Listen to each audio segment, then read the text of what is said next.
అంతేగాని మీరు మీరు ముఖ్యమంత్రికి జీతగాలు కాదు, లేకపోతే ఒక కాంగ్రెస్ పార్టీకి జీతగాలు కాదు, ఇంకొక పార్టీకి జీతగాలు కాదు. మీరు you are doing your duty. ఆ డ్యూటీ కరెక్ట్గా చేయండి, మీకు చట్టంకు లోబడి పనిచేయండి. ఖచ్చితంగా ఇవాళ మీ జర్నలిస్టులకు న్యాయం జరగాలి. ఆ మీడియా ముఖ్యమంత్రి గారు జోక్యం చేసుకోండి. మీరు దయచేసి ఈ సమస్యను పరిష్కరించండి, నిరుద్యోగుల సమస్యను పరిష్కరించండి, జర్నలిస్టుల సమస్యను పరిష్కరించండి. మీకు మంచి పేరు వస్తుంది, మంచి పరిపాలన వస్తుందని, మంచి పరిపాలన పేరు వస్తుంది. కానీ 6 నెలల్లో 7 నెలల్లో ఇంత నియంతృత్వం, ఇంత దుర్మార్గాలు చేస్తున్న ముఖ్యమంత్రిగా ఇప్పటికే మీ చరిత్ర నిలిచారు. ఇది కంటిన్యూ అయితే మాత్రం ఖచ్చితంగా మీ యొక్క పదవికి ఎసరు వచ్చే రోజు వస్తుంది. ఎందుకంటే తెలంగాణ సమాజం చూస్తూ ఊరుకోదు. మొత్తం మూకుమ్మడిగా తెలంగాణ సకల జనులు ఎట్లయితే తెలంగాణ రాష్ట్రం కోసం కొట్లాడినో అట్లనే నీ పదవి ఊడాలని చెప్పేసి కూడా సకల జనులు కొట్లాడే రోజు వస్తుంది. నియంతృత్వం పనికిరాదని నేను విజ్ఞప్తి చేస్తా ఉన్నాను. మన తోటి జర్నలిస్టులు కూడా అసలు ఏం జరిగింది నిన్న ఓయూలో, అంటే ఇదివరకు ఎప్పుడైనా జరిగింది చెప్పు. ఏం కాదు, ఇంతవరకు అయితే జరగలేదు. మామూలుగా ఏంటంటే మా జర్నలిస్ట్ కూడా కొత్తగా కనిపించడంతో వాళ్ళు కూడా గుర్తుపట్టలేదు.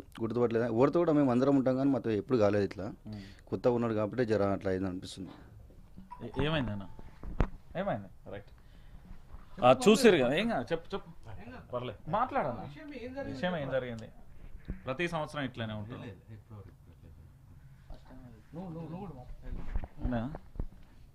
సార్ ఇంకొక మాట, ఇక్కడ ఏంటంటే ఇక్కడ చాలామంది కూడా గతంలో ప్రశ్నించే మేధావులు, గొంతుకలు రకరకాలుగా కూడా పేర్లు విన్నారు మీరు. మరి వాళ్ళంతా ఈరోజు ఏమైంది, అసలు ఏమైపోతున్నది సమాజం అనేది కూడా ఒక భయం అవుతున్నది. ఎందుకు వాళ్ళు ఇప్పుడు నేను కూర్చున్నది కేవలం జర్నలిస్టులకు సంబంధించి నిన్న జరిగిన అక్రమ అరెస్టులు, దాంతోపాటు దాడులు, వాళ్ళని ఇంటర్వ్యూలు చేయకుండా ఉండే ప్రయత్నాలు ఇవన్నీ జరుగుతున్నాయి. వీటన్నింటినీ ఆపాలి, మా విధులకు ఆటంకం రాకుండా మాకు వాళ్ళు రక్షణ కల్పించాలి అన్నాను. మరి వీళ్ళంతా ఏం చేస్తున్నారు సార్ ఈ మేధావి వర్గం? నేను అదే అంటున్నాను. ఇవాళ ఆకునూరు మురళి గారు మొత్తం బస్ యాత్ర చేసేటు అధికారం కోసం, స్వేచ్ఛ కావాలి, మొత్తం ఈ ప్రశ్న నియంతృత్వం పోవాలి అని చెప్పేసి మరి ఇవాళ ప్రొఫెసర్ హరగోపాల్ గారు, కోదండరామ్ గారు వీళ్ళంతా కూడా ఇలా ప్రజాస్వామ్యాన్ని పరిరక్షిద్దాం, ఈ నియంత్రణ తీసేద్దాం అంటున్నారు కదా. మరి ఈ నియంతృత్వం, మరి రేవంత్ రెడ్డి గారి నియంతృత్వము, మరి దీన్ని ప్రశ్నించారా మీరు? ఎక్కడికి పోయినారు? మీ గొంతుకలు ఏమైనాయి? మీ గొంతుకలు పదవుల కోసము సైలెంట్ అయిపోయినాయా? మీ గొంతుకలు ప్రజల పక్షాన ఉంటాయా, పదవుల పక్షాన ఉంటాయా?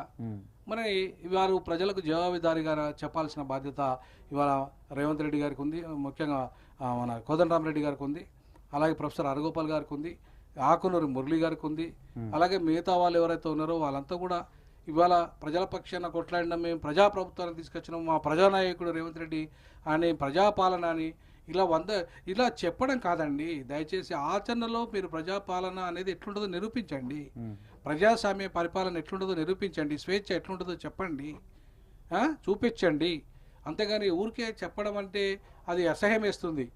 ఒకవైపు మొత్తం నియంతృత్వాన్ని అమలు చేస్తూ మరొకవైపు ప్రజాస్వామ్యాన్ని మా గురించి మాట్లాడే నైతిక అర్హత మీకు ఉండే అవకాశం ఉంటుందా? దయచేసి ఈ మేధావులుగా మారకండి, మీ గొంతు మేధావులుగా మారకండి, పదవుల కోసము మీ బానిసలుగా మారకండి, ప్రశ్నించే గొంతుకల వైపు ఉండండి, ప్రజల పక్షాన నిలబడండి. మేధావులు ఎప్పుడు కూడా దిశానిర్దేశాన్ని చూపెట్టాలి. సమాజంలో జరుగుతున్న అన్యాయాలను, అణచివేతను, దుర్మార్గాలను ప్రశ్నించే వాళ్ళే నిజమైన మేధావులు. పదవులకు అమ్ముడు పెట్టేలు నిజమైన మేధావులు కాదు, వాళ్ళు మేధావులు, వాళ్ళు బానిసలు. సో ఆ రకంగా ఉండవద్దని చెప్పేసి నేను కోరుకుంటున్నా. ఖచ్చితంగా ఎవరైతే మాకు గౌరవం, ప్రొఫెసర్ హరగోపాల్ గారన్నా, ప్రొఫెసర్ కోదండరామ్ గారన్నా, లేదంటే ఆకునూరి మురళి గారన్నా, మాకు గౌరవం ఉండే వారికి మద్దతు ఇచ్చాం, గౌరవం ఉండే వారు పోరాటం చేస్తుంటే వారి పోరాటంలో పాల్గొన్నాం. మాకు ప్రజాస్వామ్యాన్ని కాపాడాలని మేము చెప్పాం. కానీ వీళ్ళు మొన్న రేవంత్ రెడ్డి గారికి ముఖ్యమంత్రి చేయడానికి వచ్చినేమో కానీ మేము గత 10 ఏళ్ళ ప్రభుత్వంలో కూడా కొట్లాడినాం. మేము భౌగోళిక తెలంగాణ వస్తే ఏం దొరల తెలంగాణ వద్దన్నాం, అప్పుడు కొట్లాడినాం. 10 ఏళ్ళు కూడా కొట్లాడినాం. కేసీఆర్ దొరల తెలంగాణకు నియంతృత్వం వ్యతిరేకంగా ఇప్పుడు కొట్లాడుతున్నాం. అంతే. అంటే మరి ఆనాడు నేడు ఎప్పుడైనా ప్రజల పక్షాన ఉన్నాం. పదవుల కోసం పాకులాడే పరిస్థితి మాకు లేదు. ఇవాళ ప్రశ్నించే గొంతుకలుగా ఉన్నాం.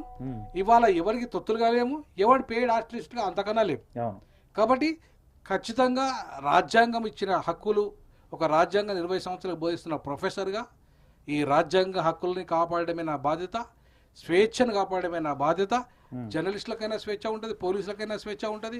పోలీసుల మీద దాడి జరిగినా ఖండిస్తాం. ఆ విషయాన్ని కూడా అది కూడా చెప్తున్నాను. పోలీసుల మీద కూడా అన్యాయంగా దుర్మార్గంగా ఎవరైనా దాడి చేస్తే కూడా ఖండిస్తాం. అలాగే రేవంత్ రెడ్డి గారి మీద కూడా అన్యాయంగా దాడి చేస్తూ కూడా ఖండిస్తాం. అట్లాగే ఎవరి మీదైనా. కానీ మరి అదే రేవంత్ రెడ్డి గారు ఒక జర్నలిస్ట్గా ప్రారంభమైన జీవితం ఇలా ముఖ్యమంత్రి స్థాయికి ఎదగడానికి అభినందిస్తాం. కానీ ముఖ్యమంత్రిగా ఎదిగిన తర్వాత నీ జర్నలిస్టు ఉన్నప్పుడు నీ ఆ పరిస్థితులు ఏందో ఒక్కసారి అర్థం చేసుకోండి. ఇక్కడికి వచ్చిన జర్నలిస్టులు అంతా కూడా పాపం చిన్నగా ఏదో చిన్న జీతాలు ఇచ్చి చిన్నగా ఏదో ఇలా ప్రజాస్వామ్యాలు వారి పాత్ర వాళ్ళు పోషిస్తున్నారు. ప్రజలకు మధ్య తర్వాత మీడియాకు మధ్య ప్రభుత్వానికి మధ్య జవాబుదారీతనంగా వాళ్ళు వేరిస్తున్నారు, పూర్తి ఎస్టేట్గా వేరిస్తున్నారు.